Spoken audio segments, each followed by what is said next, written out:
The champagne flute shattered against the marble floor the same second Adaeva Okwuosa's name flashed across the giant screen behind the altar.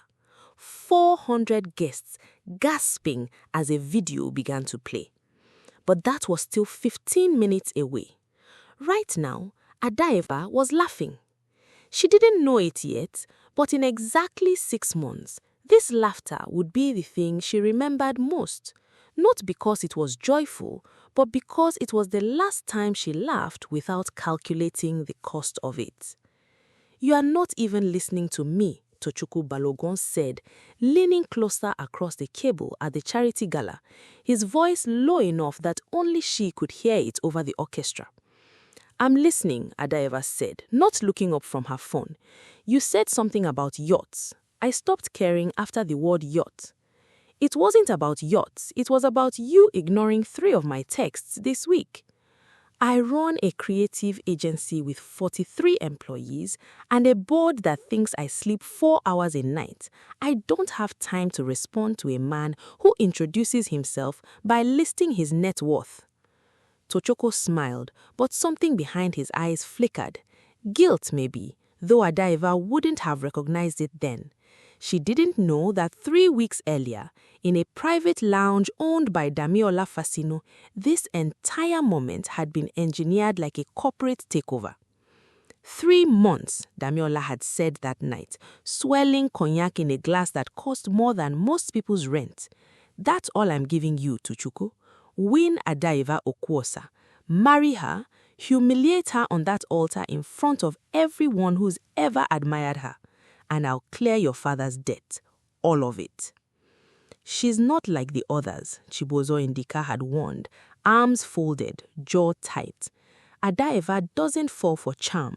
She studies people before they even finish a sentence."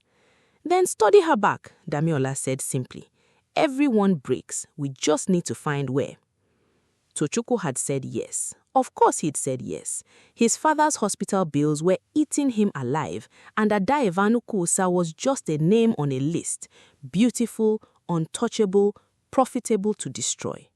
But now, sitting across from her, watching the way she rolled her eyes at her own joke before anyone else laughed, something inside him cracked just slightly, like the first hairline fracture in glass. "Fine," Adaeva said, finally looking up. "What do you actually want, Tochukwu? Because men like you don't show up at galas for charity." "I want 5 minutes where you are not running calculations behind your eyes." "That's not how I'm built." "Then I'll wait until you are." She studied him the way she studied design pitches, looking for the flaw, the seam, the place where it would all fall apart. She found nothing. That terrified her more than anything.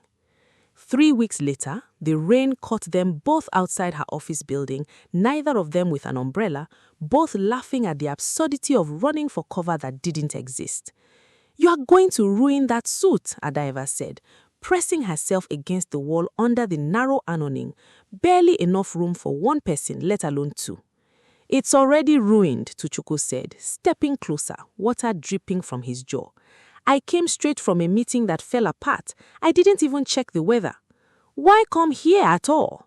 "Because I wanted to see you. That's it. No agenda." Lightning cracked somewhere over Victoria Island, and for a second, neither of them spoke. Adaeva looked up at him, rain sliding down her cheeks, and something in her chest, something she'd locked away since she was 11 years old, watching her mother cry silently in a kitchen at 2 a.m., loosened. "I don't trust people who say things like that," she whispered. "I know," he said. "I'm not asking you to trust me yet. I'm asking you to stay under this awning for 5 more minutes."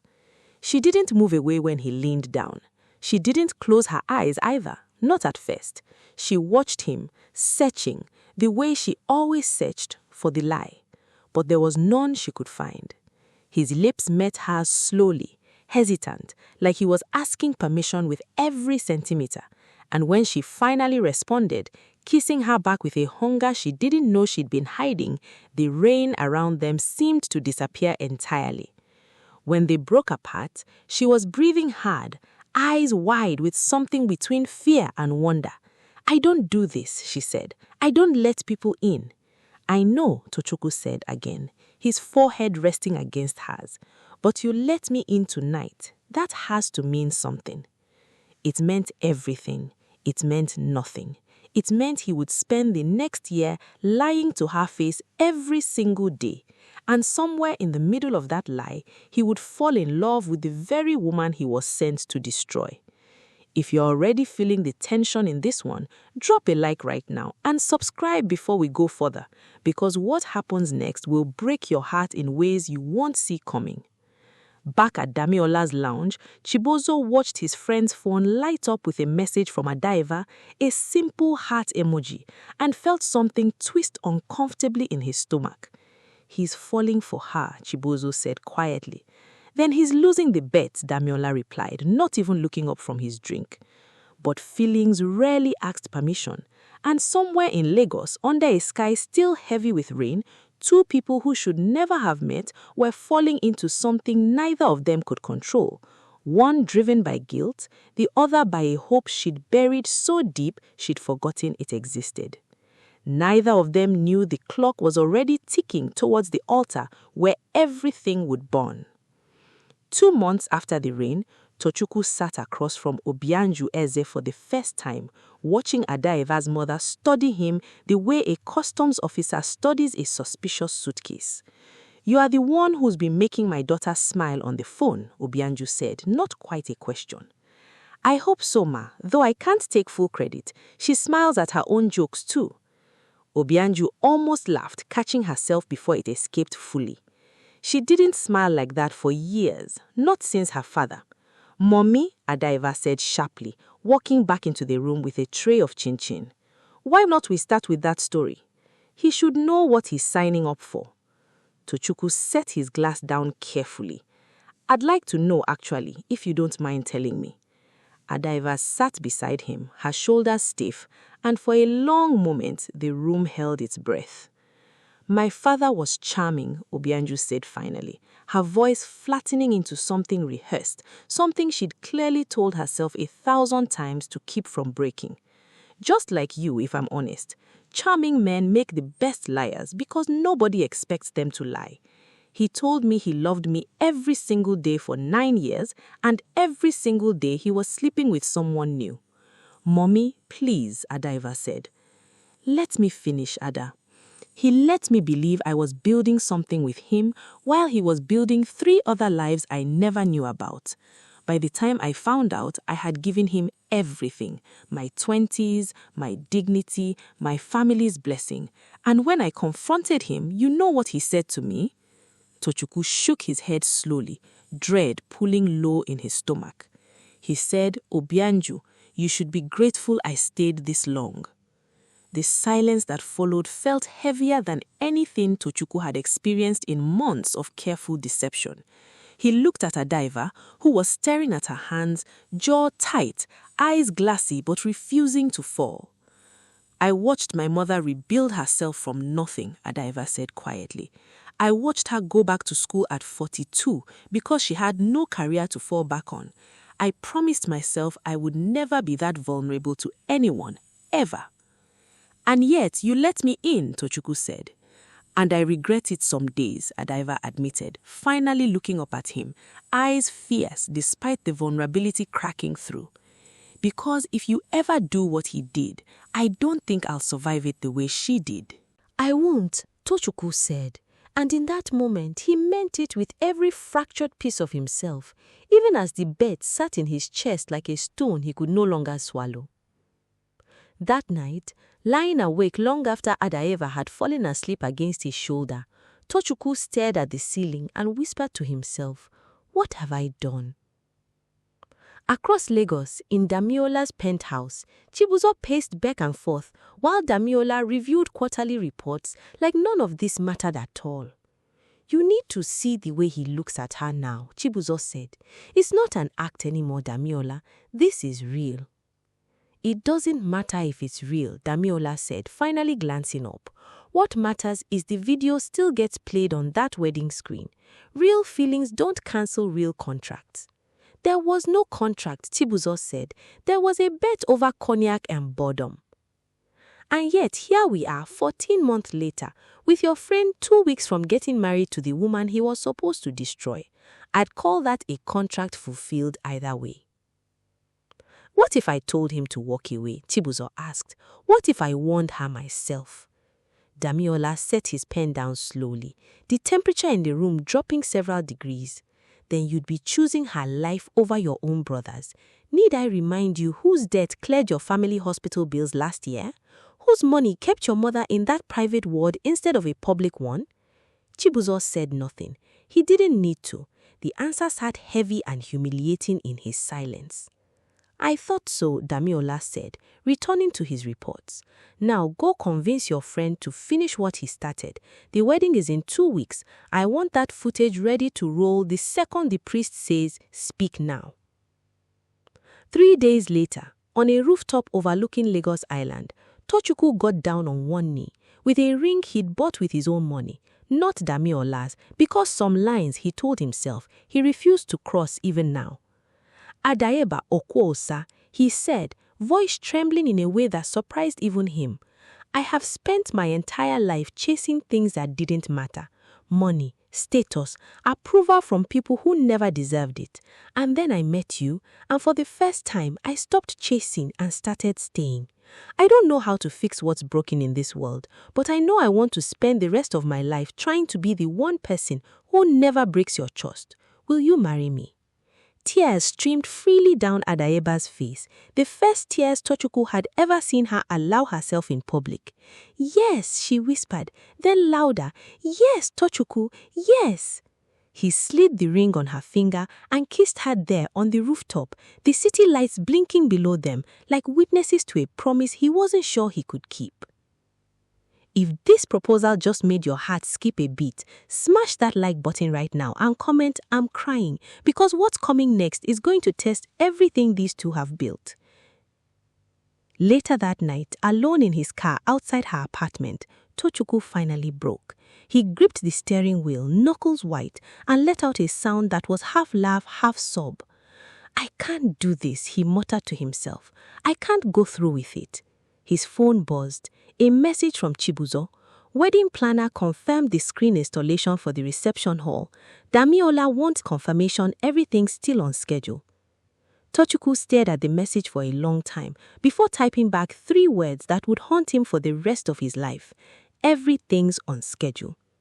Because some men, when faced with the choice between love and survival, choose survival every single time and convince themselves they'll find a way to fix the damage afterwards. He didn't know yet that there would be no fixing what was coming. He didn't know that Adaeva, 3 days before the wedding, would catch a single text notification flash across his phone screen from an unknown contact saved only as D.F, a notification that read simply, footage is locked and loaded. Don't disappoint me, Tochukwu. She read it twice. She said nothing. And in the quiet, calculating part of her that had survived watching her mother rebuild from ashes, something would shift permanently, though not in the direction anyone expected. Adaeva read the message twice, then locked the phone and placed it exactly where she'd found it, her hands steady in a way that surprised even her. She didn't cry, she didn't confront him that night. Instead, she sat alone in her bathroom, staring at her own reflection, and asked herself one question. What would Mommy have done if she'd had 3 days warning instead of 9 years of blindness? The answer came to her slowly, deliberately, the same way she approached every campaign pitch that had ever built her agency from nothing. Gather the facts first, then strike with precision, not emotion. Ifenyua, she said into the phone an hour later, voice flat and controlled. I need you to do something for me, and I need you to not ask why yet. Ife, it's midnight, what's wrong? I need everything you can find on a man named Damiola Fasino. Business records, court filings, anything, by tomorrow night. Ifenyua Achebe didn't hesitate. Give me until tomorrow afternoon. Adaeva didn't sleep that night. She didn't sleep the next night either. But when she walked down the aisle 2 days later, in a gown that had taken 11 months to design, nobody in that room of 400 guests could have guessed that the woman smiling beside her mother was already 3 steps ahead of the men plotting her destruction. "You look radiant," Tochukwu whispered as she reached the altar. And for a moment, just a moment, Adaeva almost believed the version of him standing in front of her was the only version that existed. "I know," she said simply, and squeezed his hand. The priest began the ceremony. Vows were exchanged. Tochukwu's voice cracked with what looked like genuine emotion as he promised to honor and protect her for the rest of his life. Adaeva watched him carefully, searching his face one final time for a flicker of hesitation, any sign he might still choose her over whatever debt had bound him to Damiola. She found none, which told her everything she needed to know. Before we proceed to the exchange of rings, the MC announced cheerfully, unaware of the trap embedded in his own script, "The groomsmen have prepared a special video tribute for the happy couple." Tochukwu's face went pale instantly. He turned toward Chibuzo, who stood frozen near the screen controls, sweat beading on his forehead. "Don't," Tochukwu mouthed silently. "Please don't." But the screen was already lighting up behind them, and 400 guests gasped as Damiola's voice played clearly through the reception hall speakers, recorded 14 months earlier in that same penthouse lounge. 3 months, that's all I'm giving you, Tochukwu. Win Adaeva Okwuosa, marry her, humiliate her on that altar in front of everyone who's ever admired her. The room fell into stunned silence. Someone dropped a champagne flute, the shattering glass echoing through the hall like a gunshot. Phones rose instantly, recording, capturing every second of what was unfolding. Adaeva didn't move, she didn't cry. She stood perfectly still, watching the video play out in full, watching Tochukwu in recorded laughter as he agreed to the terms, watching the casual cruelty in his voice from a year ago that bore no resemblance to the man who'd kissed her in the rain. "Adaeva," Tochukwu said desperately, turning to face her, "please, that was before I knew you, before any of this became real." "Don't," she said, her voice so calm it frightened him more than screaming ever could have. She turned to face the 400 guests, lifted her chin, and smiled. Not a broken smile, not a performance, but something steel-edged and unbreakable. "Well," she said clearly enough for everyone to hear, "I suppose we won't be needing the cake after all." She turned, walked back down the aisle alone, her gown trailing behind her like she was exiting a stage rather than fleeing a disaster, and didn't look back once.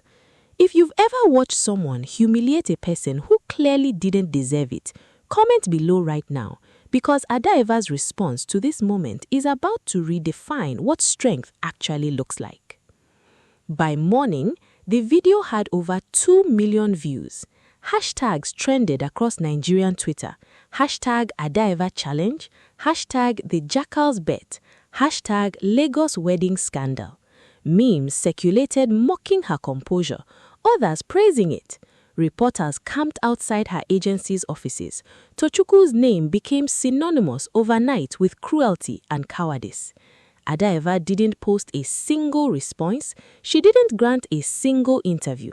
Instead, she walked into her office Monday morning at exactly 8 a.m., greeted her assistant with her usual quiet nod, and got to work. "Ifeanyiwa," she closed her office door. "What did you find?" Ifeanyiwa spread a thick folder across the desk. Damiola Fasinu has 3 shell companies registered to launder money through real estate deals across Lekki and Ikoyi. 2 of his properties were built on land grabbed from displaced families using forged documents. And there's more. financial records suggesting he's been running an underground betting ring for over 6 years, with previous targets ending in lawsuits that mysteriously got dropped. How mysteriously? Bribery? Witness intimidation? The usual. Adaeva nodded slowly. Something cold and calculated settled into her expression. Send everything to Adaobi Chukwu at the Lagos Inquirer, anonymously, and get me a meeting with the EFCC contact my agency worked with on the fraud awareness campaign last year. Ife, are you sure? This could get dangerous. He tried to humiliate me in front of 400 people and a live stream audience of millions, Adaeva said, voice never rising above a measured calm. I'm not interested in revenge, Ifeyinwa. I'm interested in consequences. Within 3 weeks, investigative journalists published the first exposé on Damiola Fasino's land grabs. Within 5 weeks, the EFCC opened a formal investigation into his shell companies. Chibuzo, terrified of facing prison time alongside a man he no longer respected, turned over years of recorded conversations as a cooperating witness, conversations that implicated Damiola in the original wedding bet and several others before it. Damiola's properties were seized within 2 months. His business partners abandoned him overnight. The same elite social circles that once toasted him at galas now refused to acknowledge his calls. Tochukwu lost everything too: his reputation, his remaining business contracts, the respect of nearly everyone who'd once called him a friend. But worse than any of it, he lost the only thing that had ever felt real to him. 6 months after the wedding that never finished, Tochukwu stood outside Adaeva's office building rehearsing words he'd practiced for weeks but still couldn't get right. "You shouldn't be here," Adaeva said when she found him in the lobby, her voice neither warm nor cold, simply final. "I know," he said. "I just needed you to know that everything after the rain was real.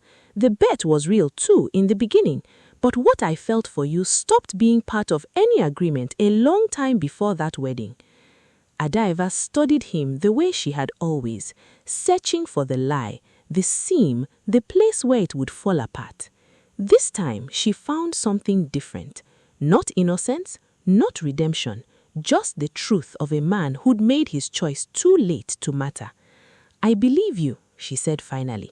"I believe the feelings were real, but you knew about that footage 14 months, Tochukwu, and you let me walk down that aisle anyway. You didn't choose love, you chose comfort until comfort ran out." "I know," he whispered. "I'm not asking you to forgive me. I just needed you to know the truth. The truth doesn't change what happened." "But thank you for finally saying it." She turned and walked toward the elevator, her heels echoing against the marble floor, composed and unhurried, the same way she'd walked away from that altar 6 months earlier. "Adaeva," he called out one last time, "are you happy now, after everything?" She paused at the elevator, considering the question with the same precision she gave every decision in her life. "I'm free," she said. "That's better than happy." The elevator doors closed behind her, and Tochukwu stood alone in the lobby, watching his own reflection in the polished floor. A man who'd gambled away the only thing in his life that had ever truly mattered, in exchange for a debt that money could never actually repay. Adaeva Okwuosa walked into her boardroom that afternoon exactly the way she'd walked into every room since the day her mother taught her that survival wasn't about avoiding heartbreak. It was about what you built afterward, brick by brick, with hands steady enough to never shake again. If this story moved you, smash that subscribe button right now so you never miss what's coming next. Drop a like if Adaeva's strength inspired you, and comment below telling us where in the world you are watching from tonight. We read every single one.